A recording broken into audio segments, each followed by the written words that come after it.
Om Swastiastu. Terima kasih kepada Bapak Ibu dosen yang saya cintai dan saya hargai dan hormati.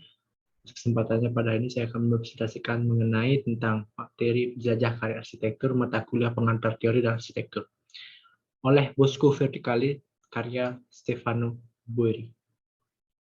Berikut adalah profil saya. Sebelum saya memperkenalkan diri saya, nama saya Gede Boy Musya Ngadi Putra, kelas A1 dengan NIM 20216212121007, jurusan Teknik Arsitektur, asal kampus Universitas Paramadina dan mata kuliah pengantar dan teori arsitektur.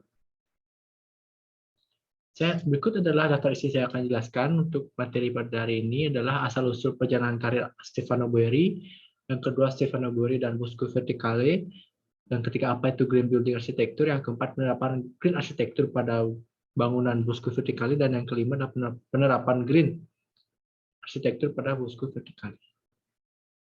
Yang pertama, siapa Stefano Boeri? Stefano Boeri adalah seorang arsitek dan perencana kota Italia. Ia lahir di Milan pada tahun 1956. Mitra pendiri Stefano Boeri Architetti. Ia memperoleh gelar master pada dalam arsitektur Polytechnic University of Milan dan gelar PhD dalam arsitektur pada tahun 1989 dari UAV University of Venice. Di antara proyek paling terkenal adalah hutan vertikal atau Bosco Verticali. Di Milan, Villa Mediterranee di Marseille, dan rumah laut La Maddalena. Stefano Boeri adalah pemimpin redaksi majalah internasional Domus dari 2004 hingga 2007 dan Abitare dari 2007 hingga 2011. Dia adalah profesor perencanaan kota di Universitas Politeknik Milan. Dia telah menjadi profesor tamu di banyak universitas internasional sebagai GSD Harvard Graduate School of Design, Institut Berlitz, Universitas Columbia. Sejak 2013 ia adalah direktur artistik MI Architect, sebuah festival arsitektur internasional yang dipromosikan oleh Politecnico di Milano. Hingga saat ini telah melibatkan lebih dari 60 pembicara mulai dari arsitek, seniman, dan fotografer. Di antaranya adalah Renzo Piano, Lem Koolhaas, Elizabeth Taylor, Stephen Hall, dan banyak lagi. Dia juga direktur artistik Festival Internasional Arsitek Festars yang diadakan di Cagliari 2008 dan 2009 dan Perugia 2011 dan 2012. Stefano bersama karyanya.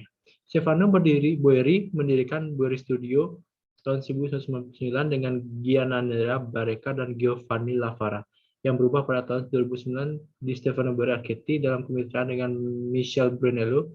SBA saat ini berbasis di Milan, Shanghai, dan Doha, Qatar, meneliti dan mempraktikkan arsitektur kontemporer dan urbanisme dengan fokus pada keanekaragaman hayati dan arsitektur berkelanjutan. Stefano Boeri Architetti baru-baru ini menyelesaikan hutan vertikal atau vertikal Bosco, dua menara hunian berkelanjutan berdasarkan keanekaragaman hayati perkotaan di Milan.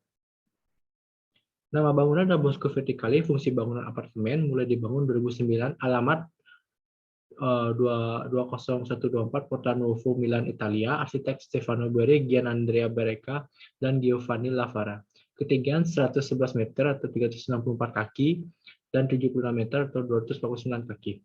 Sepasang tower apartemen yang terletak pada distrik Porta Nuova di kota Milan, Italia, dengan tinggi 110 dan 76 meter, Bosco Verticali akan menjadi tuan rumah dari 9.000 pohon, 5.000 tumbuhan dan jenis semak-semak, dan juga 11.000 tanaman lainnya yang akan ditempatkan pada masing-masing balkon. Dari dua menara apartemen studi arsitektur Boeri Studio, percaya bahwa Bosco Verticali akan mendapat membantu memasukkan oksigen dan kelembaban, menyerap CO2 dan partikel debu, dan mengurangi polusi suara. Bangunan hijau atau green building. Mengacu pada arsitektur dan menggunakan proses bertanggung jawab terhadap lingkungan dan sumber daya yang efisien di seluruh siklus hidup bangunan, dari penentuan tapak sampai desain, konstruksi operasi, pemeliharaan, renovasi, pembongkaran, proyek ini memperluas dan melengkapi desain bangunan. Hemat energi dan prinsip green arsitektur. Yang pertama adalah hemat energi atau conserving energy. Pengoperasian bangunan harus memaksimalkan penggunaan bahan bakar atau energi listrik. Mungkin memaksimalkan energi alam sekitar lokasi bangunan. Yang kedua, memperhatikan kondisi iklim atau working with climate. Mendesain bangunan harus berdasarkan iklim yang berlaku di lokasi tapak kita dan sumber energi yang ada. Dampak green building adalah melindungi kesehatan penghuni dan meningkatkan produktivitas. Yang kedua, mengurangi sampah, polusi, dan degradasi lingkungan. Yang ketiga, bangunan alami yang biasanya ada skala yang lebih kecil dan cenderung untuk fokus pada bangunan bahan-bahan alami yang tersedia secara lokal. Bangunan hijau tidak secara khusus menangani masalah perkuatan rumah yang ada. Penerapan green arsitektur memiliki konsep high performance building and earth friendly. Dapat dilihat dari dinding bangunan terdapat kaca di beberapa bagiannya. Fungsinya adalah untuk menghemat pengguna electricity untuk bangunan terutama dari segi pencahayaan dari lampu menggunakan energi alam seperti angin sebagai penyejuk lingkungan. Yang kedua, memiliki konsep sustainable pembangunannya. Sangat dikonsepkan menelaah lingkungan wilayah yang sangat terbatas dengan konsep alamiah dan natural dipadukan pada konsep teknologi tinggi. Bangunan ini memungkinkan terus bertahan dalam jangka panjang karena tidak merusak lingkungan di sekitar yang ada. Memiliki konsep future healthy, dapat dilihat dari berbagai tanaman rindang yang mengelilingi bangunan, membuat iklim udara yang sejuk dan sehat bagi kehidupan sekitar. Lingkungan tampak tenang karena beberapa vegetasi dapat digunakan sebagai penahan kebisingan. Dinding bangunan curtain wall yang dilapisi aluminium dapat berguna untuk UV protector untuk bangunan itu sendiri. Tentunya ini semua dapat memberikan efek positif kehidupan pada bagian atap gedung. Terdapat tangga untuk para pengguna yang akan menuju lantai atas. Memiliki konsep climate supportly. Dengan konsep bangunan penghijauan, sangat cocok untuk iklim yang masih tergolong tropis, khatulistiwa pada saat penghujan dapat sebagai reservoir air, dan pada saat kemarau dapat sebagai penyejuk udara. Yang kelima, memiliki konsep estetik usefully, penggunaan green roof, selain untuk keindahan dan agar tidak menyatu pada alam. Juga dapat digunakan sebagai water catcher sebagai proses pendingin ruangan alami karena sinar matahari tidak diserap di botol secara langsung. Ini juga menurunkan suhu panas di siang hari dan sejuk di malam hari. Untuk lingkungan sekitarnya, desainnya yang melengkung digunakan sebagai penyerapan matahari oleh kulit bangunan dapat diminimalisasikan. Green arsitektur pada Bosco Verticali. Pada gedung apartemen Bosco Verticali mengusung konsep alamiah dan natural, serta dipadukan dengan konsep teknologi tinggi sehingga bangunan ini memungkinkan lurus bertahan dalam jangka panjang karena tidak merusak lingkungan sekitar yang ada. Art friendly ramah lingkungan. Suatu bangunan belum bisa dianggap sebagai bangunan berkonsep green arsitektur apabila bangunan tersebut tidak bersifat ramah lingkungan. Maksud tidak bersifat ramah lingkungan di sini tidak hanya dalam perusak terhadap lingkungan, oleh karena itu bangunan berkonsep green arsitektur mempunyai sifat ramah lingkungan terhadap lingkungan sekitar dan energi aspek-aspek pendukung lainnya. Gedung apartemen Bosco Verticali terintegrasi dalam sistem energi fotovoltaik dan pohon-pohon yang dan vegetasi yang terdapat pada fasade atau dinding luar. Tanaman membantu menangkap CO2 dan debu-debu di udara, mengurangi kebutuhan untuk mekanis panas dan dingin apartemen menara, dan membantu mengurangi panas perkotaan serta ramah lingkungan.